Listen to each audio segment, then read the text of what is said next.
শাইখুল হাদিস অধ্যাপক ডক্টর আব্দুল্লাহ ফারুক, যুগ সচেতন আলিম, লেখক ও গবেষক, বরেণ্য শিক্ষাবিদ ও বিশ্ববিদ্যালয়ের জনপ্রিয় শিক্ষক, হাদিসের বিশুদ্ধতা প্রচারের মহান প্রশিক্ষক, দ্বীনের একনিষ্ঠ দায়ী ও ইসলামী শিক্ষা বাস্তবায়নে ব্রতচারী মহান সাধক, একাধারে সুবক্তা, সুচিন্তক ও জমিয়তে আহলে হাদিসের মহান সংগঠক। অধ্যাপক ডক্টর আব্দুল্লাহ ফারুক বগুড়া জেলার শেরপুর উপজেলার সিরাজনগর গ্রামে জন্মগ্রহণ করেন।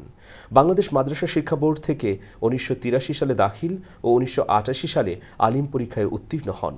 জামিয়া সালাফিয়া বেনারসি উত্তরপ্রদেশ থেকে দাওরায়ে হাদিস উত্তীর্ণ হন। 1989 সালে জামিয়া মিফতাহুল উলুম উত্তরপ্রদেশ ভারত থেকে অনার্স ডিগ্রি অর্জন করেন। 1991 সালে ভারতের আলিগড় মুসলিম বিশ্ববিদ্যালয় থেকে আরবি ভাষা বিষয়ে মাস্টার্স ডিগ্রি অর্জন করেন। একই বিশ্ববিদ্যালয় থেকে 1993 সালে এমফিল ও 1995 সালে পিএইচডি ডিগ্রি অর্জন করেন। 1997 সালে বানিয়াপাড়া কামিল মাদ্রাসার অধ্যক্ষ হিসেবে যোগদান করেন।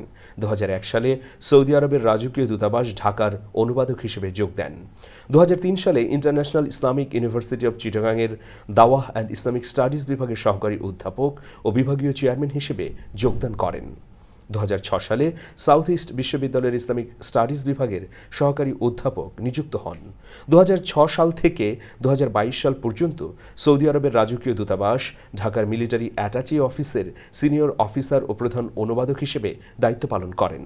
বর্তমানে সাভারে অবস্থিত international Islamic university of science and technology Bangladesh board of ট্রাস্টিজের ভাইস চেয়ারম্যান এবং আল কুরআন অ্যান্ড ইসলামিক স্টাডিজ বিভাগের সহযোগী অধ্যাপক হিসেবে কর্মরত রয়েছেন।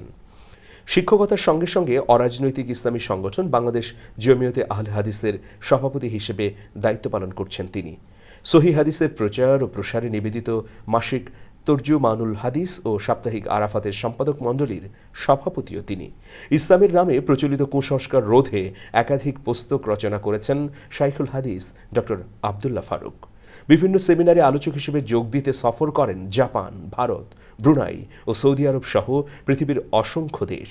শিক্ষা ব্যবস্থার ইসলামীকরণে ব্যাপৃত ছিলেন পুরোটা জীবন। ইসলামের সুমহান বাণী হাদিসের বিশুদ্ধতার প্রচারে কাজ করছেন নিরন্তর। মহান আল্লাহ রাব্বুল আলামিন নিবেদিত প্রাণ এ ইসলামী শিক্ষাবিদ ও গবেষকের নেক হায়াত ও উত্তরোত্তর সমৃদ্ধি দান করুন, আমিন। দেখো বিয়ার বিহাদাসানা।